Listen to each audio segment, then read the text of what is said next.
Okay, well, good afternoon, everybody, and welcome to another one of our TESS seminars. And as I always say, TESS is our Center for Tropical Environmental and Sustainability Science here at JCU, which is one of our most active vehicles for promoting terrestrial research and freshwater research here at the university. Not marine stuff. We don't delve into the ocean, but we do quite a lot of stuff on land.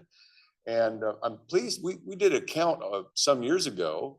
And at that time, we were working in 40 different countries around the world. So I think we're still producing something comparable to that in terms of the diversity of different kinds of places that we're working everywhere from Amazon to Africa to New Guinea to Southeast Asia, South Pacific, on and on. It's a real pleasure today to introduce Uma Ramakrishnan.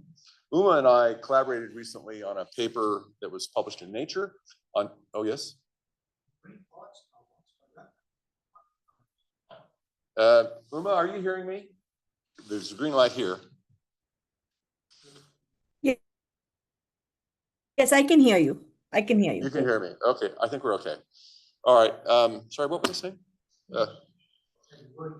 Oh yeah. Well, we worked together on a paper. Nature contacted me and wanted sort of an article on tigers, and I quickly realized that I needed someone who really knew something about tigers as a co-author. So Uma was very kindly came on board for that, and she's an outstanding scientist and molecular ecologist in India. Her CV is really impressive. She's a member of the Indian Academy of Science. She's a member of the American Association for the Advancement of Sciences, and at least one other national academy I know of. She has received a bunch of awards, and she's published in some very high venues. So believe me, I could stand here for a long time and say lots of amazing things about Uma and her work in India. But India is a place in the world, I think it must have 3/4 or more of all the world's tigers. And so there's an enormous effort there. It's the national animal, the national icon. And so the research that these guys have been doing has been well supported and in India, and is really having some important impacts. So without any further ado, we'll turn everything over to Uma. And thanks very much, Uma, for joining us from a long ways away. Thank you. Thank you. Thanks so much for the invitation. And I'll start sharing my screen. Yeah.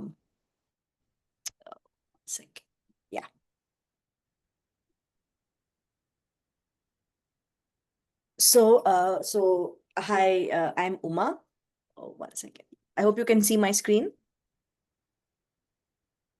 So I'm Uma, and I work at the National Center for Biological Sciences. That's a research institute in India, in Bangalore. And for the last trying to do molecular ecology and conservation genetics. And I'll tell you some of our work. If it is discovery, just understanding biology of species, and then trying to think about how that might impact conservation. So basically, of course, we all know we're all here because we know and agree that biodiversity really matters, and it matters, for its aesthetics, for its and also for many services and this to people from nature has become much stronger, and we realize every day how we are so critically dependent on biodiversity.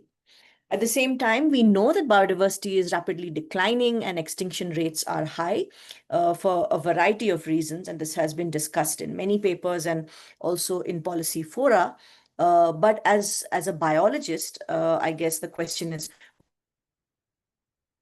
what can we actually do about extinction? There's a popular article suggesting how so many species are threatened with extinction.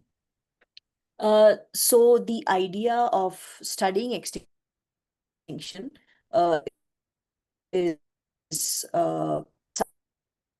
something which ecologists for a time, and there's studies which suggest, these are based on butterflies, that extinction is a probability of population size, of course, as well as isolation. So small populations have high probabilities of extinction, and small and isolated populations have high probabilities of extinction. Genetic extinction, populations with high genetic variation are less likely to go extinct. On butterflies, again, populations of butterflies in Finland, and that work was repeated, which suggested that populations with lower amounts of genetic variation had high probabilities of extinction. But the study was also showed that despite current demographic stochasticity, environmental stochasticity, genetic stochasticity, or low genetic variation results in higher probabilities of extinction. So this is driven by a process called genetic drift, which is the random fixation of alleles when population sizes are small. And on the other hand, small populations are also subject to inbreeding. Mating between relatives brings out these bad mutations, which tend to be parts of families. We all have many bad mutations, which may cause detrimental effects, but different ancestry, peoples of different ancestry have different bad mutations. And so as long as there's no inbreeding, we don't see those effects. We see inbreeding depression, and inbreeding depression can again lead to lower fitness and then loss of decreasing population sizes. But how does this pertain to concept to what's happened in India? India is an example of the Anthropocene and what we expect to see. We have very high population densities and human population size. India is now the most populous country in the world. Some species have already become extinct. From the last 300 years has gone from 60% to 9.8%. So you can see just by looking at the map of India that we might expect to find many small and isolated populations here, right? So the question is, are species in India then predisposed to extinction? And if so, what can we do about it, if anything at all? So the study system that I work on is tigers. And I guess the first question then is, given what we know about extinction and what predisposes species to extinction, given the landscape of India, how do tigers fit into this narrative?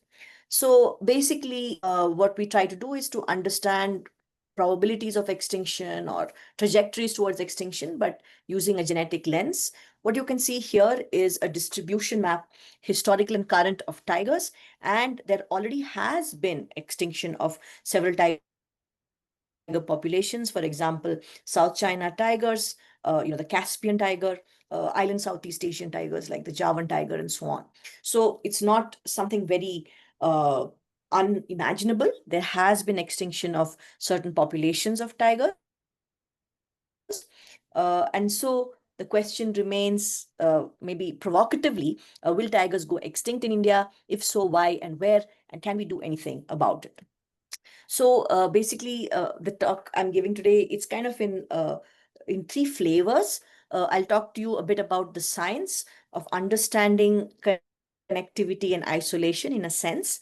And then, how some of this science has actually resulted in conservation action. And then my perspective on what I think the future might require, more of a blending of both conservation and science. These are not necessarily separate, but just to kind of, try to show them as how they're really interdependent on each other. We study tigers using DNA. So basically, we walk through forests, we collect mostly tiger feces. Sorry, I'm so sorry. Oops. Sorry, I don't know. 1 second. Yeah. We collect tiger feces.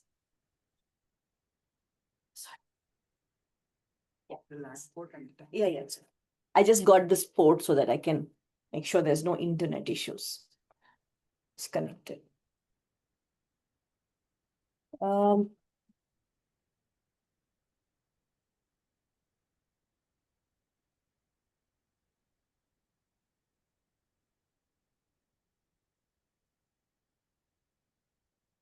yeah, so we collect tiger feces, we bring them to the lab, extract tiger DNA, and then basically try to understand more about individuals, populations, connectivity, and so on. So very quickly, we've also been witness to a revolution in technology, and that is what allows us to do a lot of this work. So just in terms of history, for a long time, we didn't know too much about DNA and genetics. We knew from Mendel and Darwin there was something heritable and it was important for survival and fitness, but it was only in the 1950s that the structure of DNA was kind of deciphered by actually, chemists in some sense. This is Watson and Crick and also Rosalind Franklin who contributed. And then the ability to read DNA was only in 1977 by Sanger. Like he discovered these methods to actually be able to read the sequence of DNA, and that was dependent on the fact that they knew the structure, right? But it was only in like about 20 years ago that these methods called next generation sequencing were developed, and that allowed for basically massively parallel sequencing of DNA and genomics. Like a common word you see in the newspaper today. It only became much more prevalent in the last decade or so. For example, when we were in the midst of the coronavirus pandemic, we read a lot about the coronavirus genomes and the kinds of coronavirus and so on. And this basically was such a great technological advance, it even broke Moore's law. So it became really, really cheap to sequence DNA to get a lot of data on animal and plant genomes. And these technological breakthroughs actually help us understand tiger genetic diversity much more, especially in the context of degraded DNA or bad DNA, the kind of DNA we get from fecal samples or shed hair or pieces of skin and so on. So what we did first, once we had these new technologies, was to try to understand, the background of tiger genetic variation. So we sampled tigers from across tiger range, and we looked at what are the populations, and we saw, of course, that say Indian tigers called Bengal tigers are a distinct population unit. This is important when I say, oh, I'm trying to conserve Indian tigers, but are Indian tigers really a unit? Or are all tigers across tiger range the same population? In which case, conservation action anywhere is kind of worthy. What was also really interesting is that when we looked at the amount of genetic variation amongst all Indian tigers, this is the graph on the left, we saw that basically there were different subspecies, but we had different sample sizes. We saw that overall the genetic variation retained amongst Indian tigers was the highest. So you can see this pink line here, it keeps on increasing, whereas for the other subspecies, overall the total genetic variation is lower. So this suggests that as a group, Indian tigers have very high genetic variation compared to other populations or subspecies of tigers. On the right here, you basically see another figure that looks at inbreeding or the proportion of the genome which is not variable or homozygous. And you can see that what's interesting is that despite having the highest amount of genetic variation, there are some individual tigers in India, the pink bars, which are inbred. So this was interesting because it suggested that as a whole, India has high genetic variation, but there are populations or individuals that were inbred. Inbreeding results from fragmentation and population isolation. It's the signature of that. And so that immediately led us to ask, what are these isolated populations? Are there connected populations? And if so, where are these? Right? So basically, this is something which kind of shows that to you. what is the lay of the land in terms of populations. So there are 4 populations of Indian tigers, roughly speaking. These are the tigers in the Terai, the region, the foothills of the Himalayas, extending into the northeast. The central Indian population, which is kind of in the middle of India. This dark blue population is in tigers in Western India or Rajasthan. And I'll talk more about them little later. And of course, these are tigers from southern India. So broadly, tigers, fall into these, kind of landscapes. And there's clustering of genetic variation, which maps onto these landscapes. So basically, this is a large landscape which appears to be connected, the one in central India. And the question we asked was, how is it that tigers still remain connected in this landscape?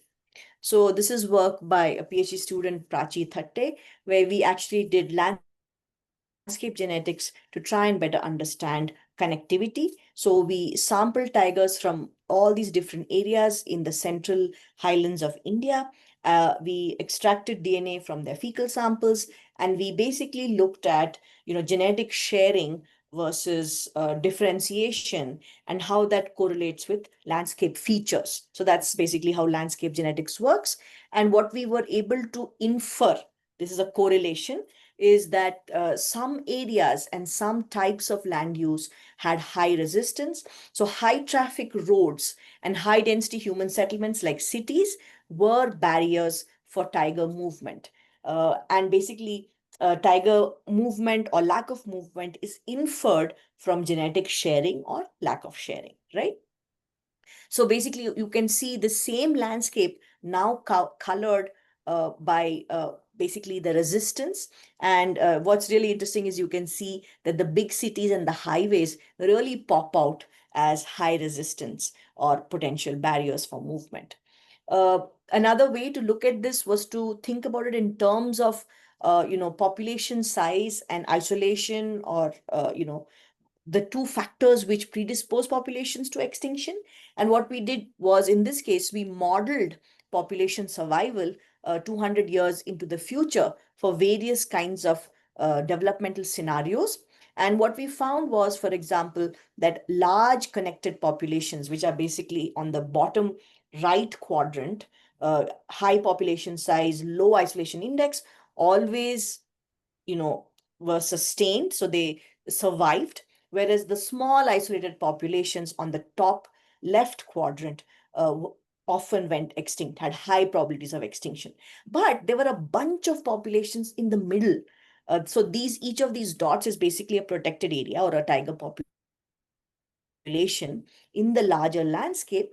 And there were a bunch of these in the middle where, say, a manager could choose to either increase population size, pushing the population this way, or improve connectivity, pushing it upwards. And then pushing it downwards. And that could basically change the probability of survival. Another way to actually, so this is in terms of looking at the future from the perspective of individual populations. Another way is to actually look at how extinction probability changes as a function of time.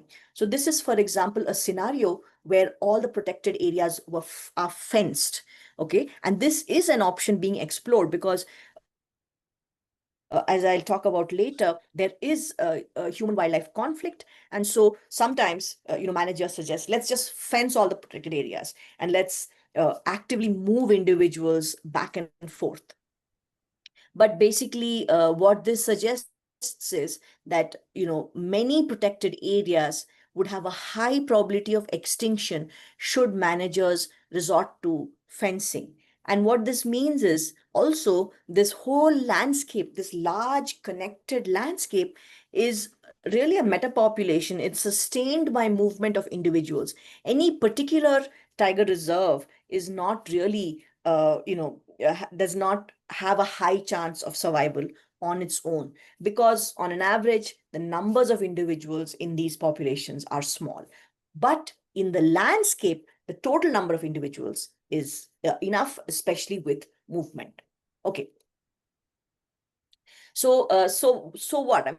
I mean, this is really nice to do these simulations, show what connectivity depends on. But what happened was, at the time we were doing this work, one of the highways which is bisecting Kanha Tiger Reserve and Pench is where Rudyard Kipling wrote Jungle Book, for example, was being widened from a 2-lane highway to a 6-lane highway. And some NGOs used our paper and the data in it, the simulations in it, to go to court and argue that this expansion of the highway will result in a barrier, increasing probability of extinction of tigers in the future. And because of that, this DNA evidence was presented in the court, and through a public interest litigation, is an individual finally who did this litigation, I mean, with support from others. This mitigation structure was proposed and has been built. And basically, it's really amazing that, this basically, it's not very pretty, but the cars go over and wildlife is moving between these two parks. So this is just some pictures, camera trap pictures. You can see a mother and her cubs, a big male, ungulates, the Indian wild dog, all moving between these two parks, connectivity sustained because of this overpass for cars and underpass for wildlife. So that was really nice. Now, I just said to you that connectivity must be maintained. So we also heard earlier that tigers actually have recovered. That was what Bill mentioned. So there has been demographic recovery of tigers. And if we want to, continue to have connectivity, what that means is, what that means is that tigers are also living outside of these protected areas. So today, 40% or 30 to 40% of India's tigers live outside these tiny protected areas that we have. Remember, only 5% of India is protected for tigers. And yeah, like I said, a large proportion, well, not a large proportion, but 40% of tigers live outside protected areas. And this photo montage will really bring that home to you, what I mean. So this is a tigress at 9:13 p.m. from a few years ago. The same female, she has 3 young cubs at 11:30 p.m. The same female at 7:40 a.m. and the same exact location at 12:46 p.m. So here you can see people from the local village walking past that same location. Female has moved off. Animals are pretty perceptive about these things, but this is really sharing space with the largest terrestrial carnivore on Earth. So it's one thing for conservationists to say we must have connectivity, we must have population recovery, but for these local people, that actually means livestock mortality, and in some cases, human mortality, often human mortality. And ultimately, this also becomes dangerous for tigers. They are more susceptible to being poached and also being poisoned and retaliatory killing from people who have been kind of wronged by tigers. So what can a geneticist do about it is probably what you're thinking. This is, of course, a big problem. But I just wanted to show you this video. This is of 2 cubs, actually, and they're eating a cattle carcass.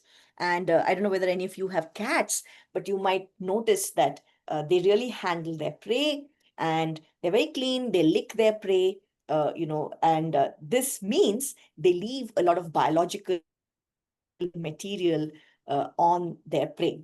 So what we decided to do was to try to use trace DNA left on prey by tigers to figure out, what are conflict hotspots, are there specific individuals involved in conflict, and so on.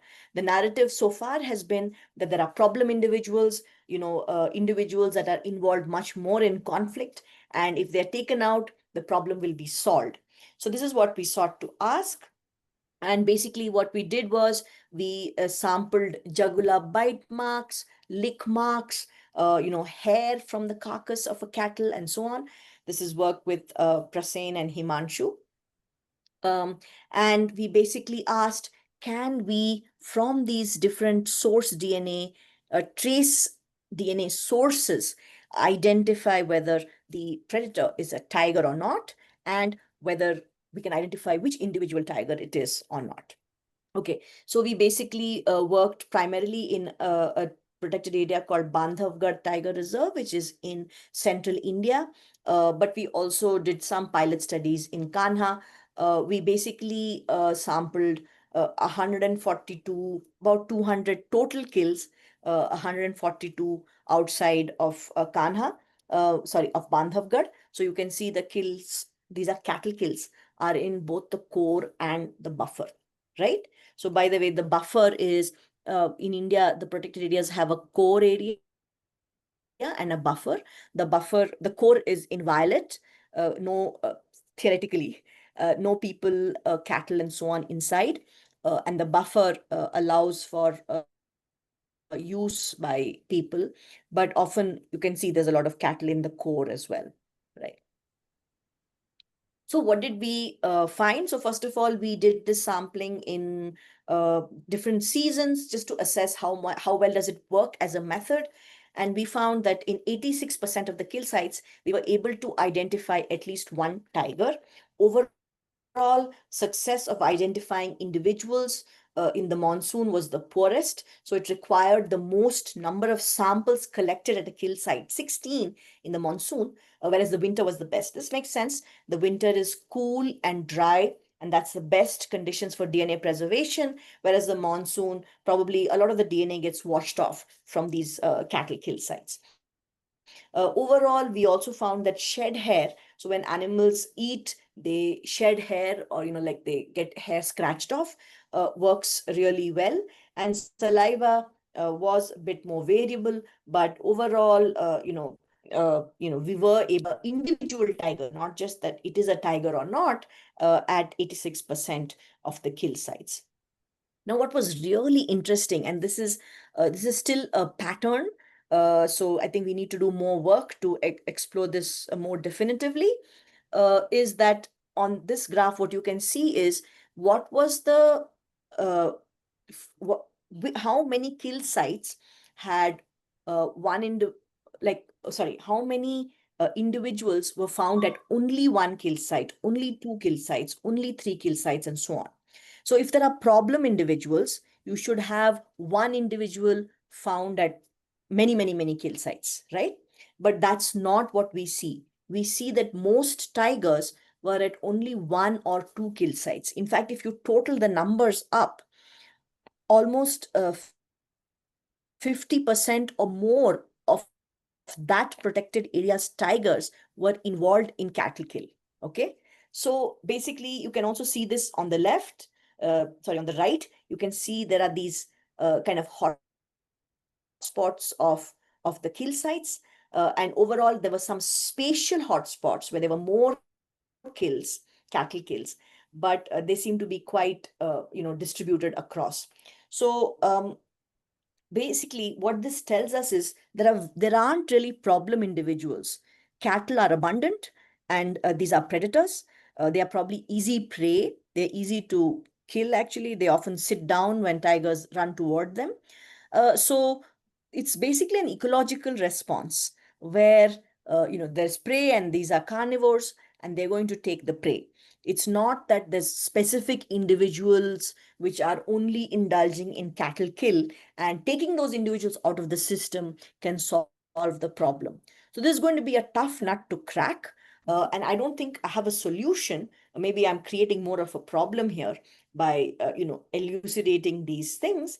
But this is something which we really need to consider, because in the public imagination, tigers are really, really popular. So this is just some pictures to show you. This is a Bollywood, like Hollywood. It's a very, very big industry. A film on a forest officer who basically was attempting to catch this tigress. Her name is Avni. She killed 13 people, and yet there was a huge outcry from people saying, let Avni go, free Avni, and so on and so forth. So these become very charged issues. and knowing they become focused on individuals. Knowing whether individuals are responsible or many individuals are responsible is really actually a very difficult thing.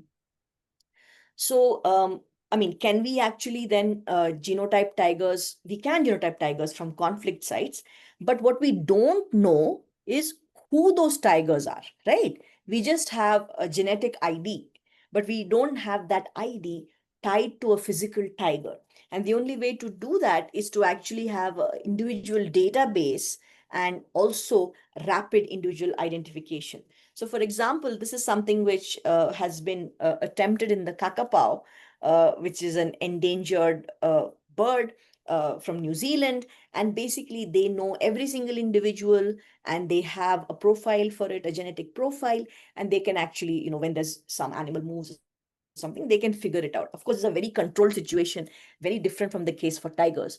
But actual management action of removing problem individuals, if there are any, especially in the case of human kills, I guess livestock are kind of a gone. We can't think about protecting livestock in a sense. But when a tiger kills a human, that is definitely something very, very serious. And those individuals should be potentially removed. Now, how do we actually identify them? This will require a concerted effort between scientists and managers to basically build these databases of individuals first, of known individuals' genetic profiles, and rapid sampling of, kill when there is a human kill, rapid sampling of biological material associated with that kill to then figure out which individual it is. So I started by talking about isolated populations, and I didn't tell you too much about it more. But I'll just tell you a quick story from an isolated population in the eastern part of India called Simlipal Tiger Reserve. So it's basically this kind of spindle-shaped black tiger reserve over here. So for many years, the locals there from Simlipal spoke of a black tiger. They spoke of a tiger that looked like a ghost. It was all black. And they were dismissed because people said, oh, they just, they don't know what they're talking about. They're just imagining. But in 1993, there was a tiger that attacked a young boy, and in self-defense, he shot that tiger with a bow and arrow, and basically it was what looked like a black tiger. And this was something which became like a rage because we'd never heard of black tigers before. There are black leopards, but this is not actually a melanic tiger. A melanic leopard is completely black, right? This is partially black, sort of black. So what was going on here? It was something very curious. And then once camera trapping became popular, people started seeing these animals, right? So this is an example of what we call a pseudo-melanistic tiger. And what was really interesting is this particular phenotype or look or appearance was only in Simlipal. It was nowhere else. And as a population geneticist, when I hear something like that, the first thing I think is, aha, there must be isolation. That's why you have this particular, if there's a genetic basis, which there must be, these kinds of individuals are only in this one location. So we set out to try and understand, actually approached by the forest department and the managers, why do these individuals look this way and why are they only in this one particular park? So as luck would have it, this sounds like a crazy thing to figure out a phenotype in a tiger. We still haven't figured out the genetic basis for many human diseases, for example, which are like, we have so much more data, right? But luckily for us, in a zoo, we had the birth of this litter, basically these three individuals at the back. There was, four individuals. So there was a white mother, and then a white pseudomelanic daughter, a pseudomelanic son, and two normal individuals. So we basically used this pedigree, and we also knew actually from earlier studies on cats that there is a specific gene called TACPEP, and mutations in this gene result in pattern disruption. And this looked like a pattern disruption. That is, the striping is not regular. The pattern is all like messed up. right? So based on this pedigree, we were able to infer that a single point mutation or a spelling mistake was 200 times more likely to cause this phenotype than anything else. This is basically a lot score analysis in the context of a pedigree and genome sequencing. And so that was really cool. Basically, we had kind of identified the causal variant or the mutation, and just a single point mutation, which results in this pseudomelanistic, black tiger looking the way it does. It's a recessive trait. So an individual which is black has to have two mutation copies, that is one from its mother and one from its father. Then we went back to the field. That was the zoo, right? We went back to the field and did a lot of walking. This is a park which has very low tiger density. This was in 2018, 2019. And we were able to basically collect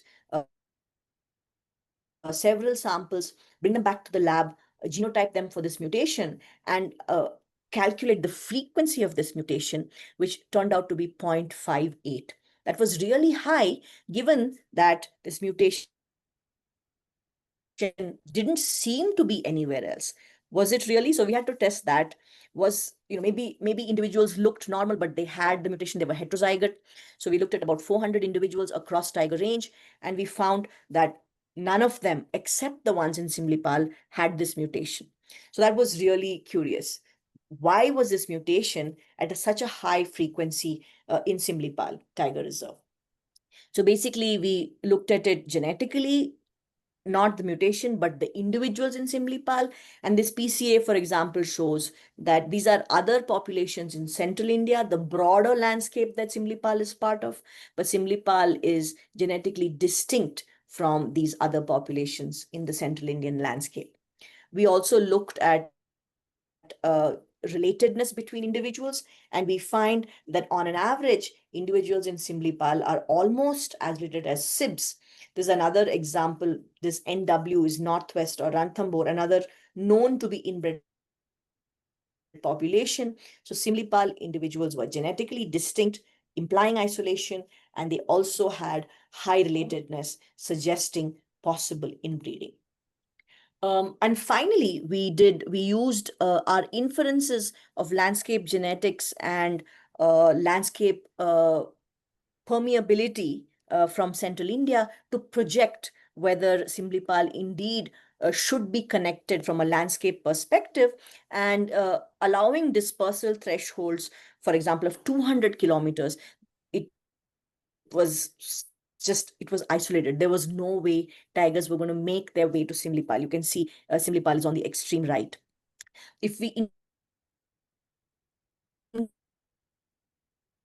increase dispersal thresholds of 1,000, on average, tigers disperse 1,000 kilometers, which is, I think there are cases of long distance dispersal, but not on average.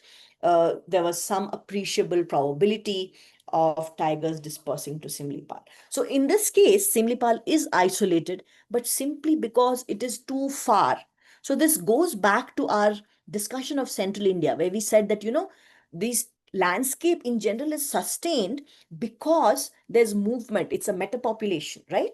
So each population individually is small, but there's movement between these populations. And as a result, the landscape as a whole is sustained in terms of tiger numbers. So Simlipal does not benefit from having any good other source populations close to it. So it is isolated because it's simply too far from other source populations.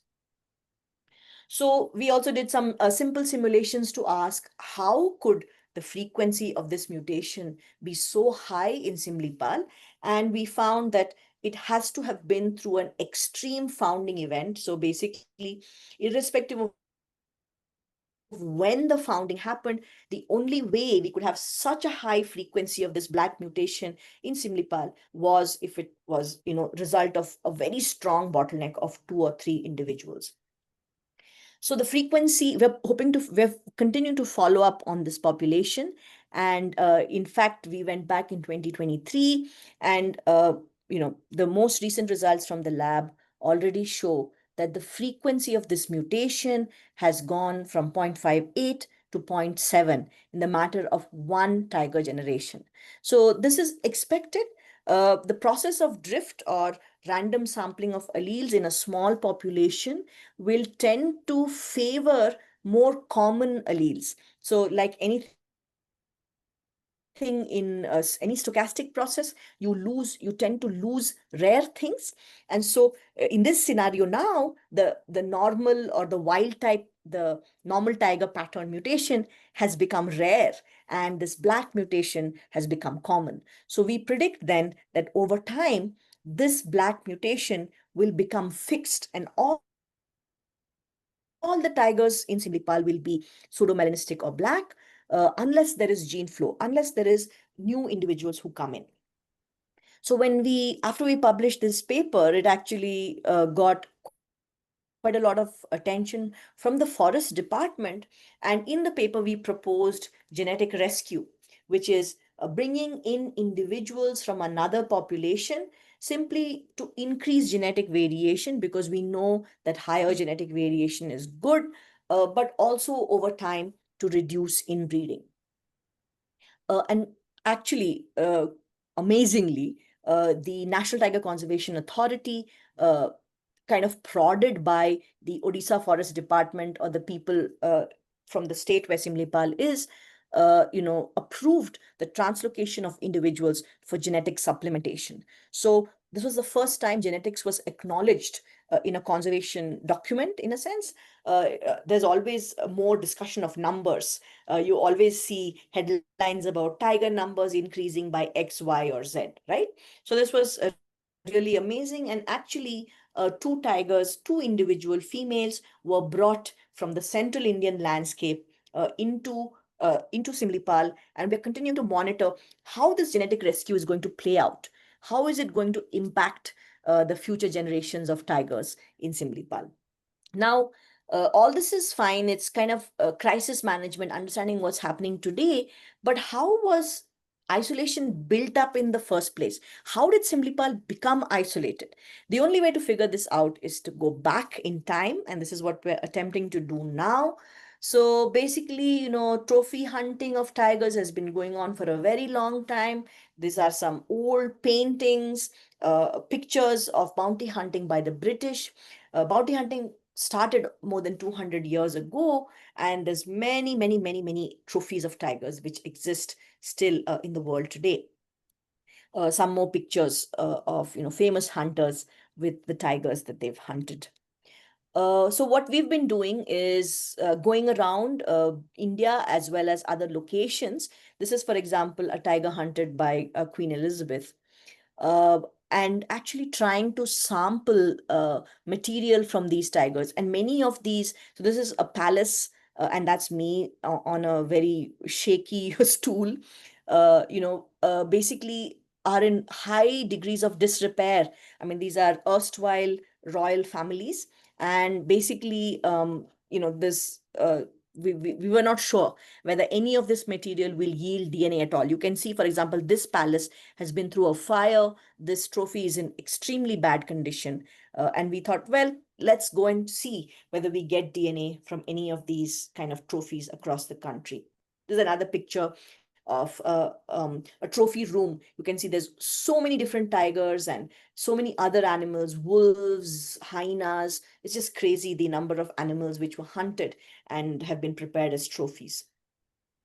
So the questions we'd like to ask is, what was variation in the past like? What was connectivity like? Can we detect signals of purging, which is when animals go through these bottlenecks? The extremely deleterious mutations or the bad variation is kind of expressed, and those animals die, and so it's cleared out of the population. And can we then use all of these data to suggest strategies for rewilding? So we've collected about 250 trophies from India so far. We've also collected about 70 or so like tigers from the UK, different museums, the British Museum, and so on. And about 70% of them are actually yielding DNA. So that's pretty amazing, because these have been just sitting in people's houses and without any temperature control or any care in any way. So we're hoping to do genome sequencing, we've done already some, but of course, there's a long way to go. And we have this, sampling over time, during the British Raj times, the pre-independence times, the post-independence hunting, and then the Indian Wildlife Protection Act, or basically the Conservation Act, when tigers became conserved, was 1972. So we have this whole swath of time, which we're hoping to look at, these samples from. The larger questions that still remain, of course, connected populations are important, and somehow gene flow needs to be sustained. But this has to be, it has to be kept in mind that movement of animals will cause conflict. And so both managing development to facilitate movement, at the same time thinking about how we can mitigate conflict or negative impacts on humans, needs to be really looked at. In the case of isolated populations, we are seeing increasing signatures of inbreeding and effects of isolation. And so genetic rescue or management in that regard might also be necessary. But while there has been successful recovery of tigers through demographic recovery, through conservation, there are many parts of India that remain empty of tigers. And so in some sense, planned long-term rewilding and reintroduction might be good strategies to sustain and expand the spatial extent of tigers. But you can see in all of these cases, it will require a lot of dialogue between science and conservation, and a lot of management. It's no longer, a world where things are going to happen on their own. So that's something which philosophically we have to deal with and think about. So I'll just stop there. Basically, in summary, I think that, there's a lot of hope. I think animals are resilient, and conservation and we need to give them a chance.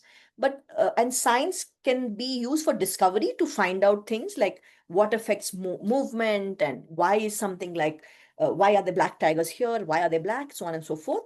But these inferences which appear academic or just discovery descriptive actually can be used to monitor populations and facilitate recovery, I hope. So that's my lab. I'm lucky to work with an amazing group of very enthusiastic and hardworking young people. And I'm also very lucky to have funding from many, many sources and have amazing collaborators. I'll stop there with this beautiful painting in a local art style of the black tiger, and I'm happy to take questions.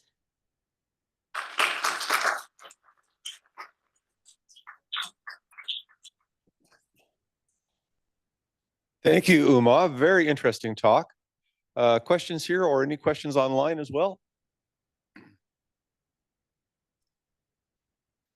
I had one question, Uma. You've talked about this sort of nexus between science and conservation action in India.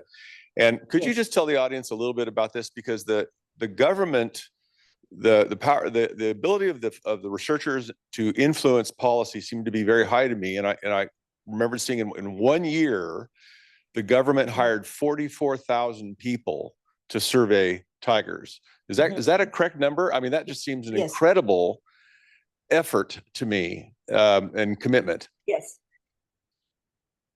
Yeah, so basically the nexus is usually through, there's this one institution called the Wildlife Institute of India, which has, which is, so basically the managers are recruited through a civil service.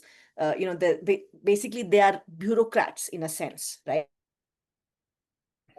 So they're not necessarily scientists. Some of them are interested in wildlife and they're interested in science, but they are more managers, right? But this Wildlife Institute of India, which is an institution set up under the Ministry of Environment and Forests, has scientists whose mandate is to facilitate conservation and interact with these bureaucrats and managers. So basically, a lot of the conservation is implemented through hand in the science part of conservation is implemented through the Wildlife Institute of India. But overall, the opportunity to, even for say an outsider like me at a research institute, to participate in conservation is really high. It's a lot about engagement, right? So as long as you keep talking to the managers, simplifying the science, explaining why it's relevant, why they should be interested in it, they do participate and they are interested. So that's kind of almost seems counterintuitive about India. It seems like it's such a large place with so many people. So there should be Yeah. no way that anyone can actually interact with, anyone else. Everything should be very siloed. But actually what happens is that if you engage, if you take initiative, you can kind of get involved in these kinds of things. I don't know whether that makes sense. Yeah. Okay. Very good. Any other? Yep. Is it possible to expand a little bit on interbreeding depression? Yeah, so basically, there's a long-standing kind of a concept that there may be, local adaptation and local adaptation to varying or different environmental conditions might have a genetic basis. And so when you mix individuals from different populations, you might have outbreeding depression or interbreeding depression, as is what I'm interpreting your question as.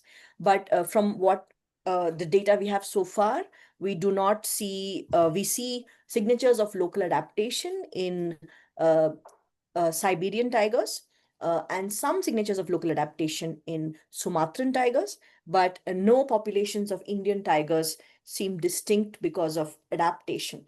There seems to have been overall lots of movement and homogenization of the different populations in the past. Now there's fragmentation and that results in some differences, but there's no evidence suggesting that there's going to be outbreeding depression.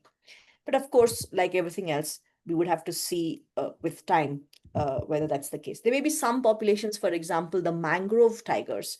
They live in the mangrove habitats which are shared between India and Bangladesh, where the individuals are definitely smaller and there may be some signatures of local adaptation. And so in those cases, probably rescue strategies may not be advisable when there is local adaptation. So what we're trying to do is we're developing a framework which includes possibilities for local adaptation and unique lineages, genetic variation itself, and detrimental effects potentially of inbreeding depression. And how can we balance all of these together to suggest the best rescue strategy? Okay. Go ahead, Noel. Yeah, thank you. That was a great talk. Thank you, Uma. I really Thanks. enjoyed it. We have a number of conflict species in Australia, most of which don't kill people, but crocodiles do. But there's a big debate going on with dingoes and whether they're native or not in Australia. And I was wondering about the way you approach the engagement side of things. Did you use social media a lot, or is it just flyers and that sort of thing? Yeah, so for this project, we basically used flyers. And we worked so basically we went to all the villages and distributed like these little cards saying, call us if your cattle has been killed or something like that as soon as possible. And then basically we had several researchers and we had bikes, and they would basically zoom off as soon as they got a call. It took some time for people to get used to it. And then, basically we would sample the kill site. But I think that's still a science study. To bring it into management, I think is going to be very challenging because the time scale of science is generally slow. But managers, they need to do something like in two or 3 days, 2 days, Yeah. right? So I think something which we need to think a lot more about. I don't know whether that answers your question. Also, by the way, there's also a big problem of what to do with these individuals. So, for example, even if you say there's no culling of individuals legally in India, so you catch an animal, then what do you do with it? So often they go into rescue centers or they go into zoos, And now we have this really big zoo called Vantara. It's started by one of the richest industrialists in India, which is basically taking a lot of these animals, and we don't know ethically what will happen in the future with these animals. So I don't think there's any good solution, very frankly. No, it's a difficult space, isn't it? Thank you. Yeah. Thank you. That was a fabulous talk, and it gives me hope. I assume, particularly in central India, in Madhya Pradesh, etc., there would be a long relationship between tigers and tribal people, Adivasi. Is there an opportunity to involve, if they're not already involved, in tiger management for the indigenous people? Yeah, so I'm probably not the best person to answer this. I'm not a social scientist, but basically the model of conservation in India has been more preservationist and exclusionary.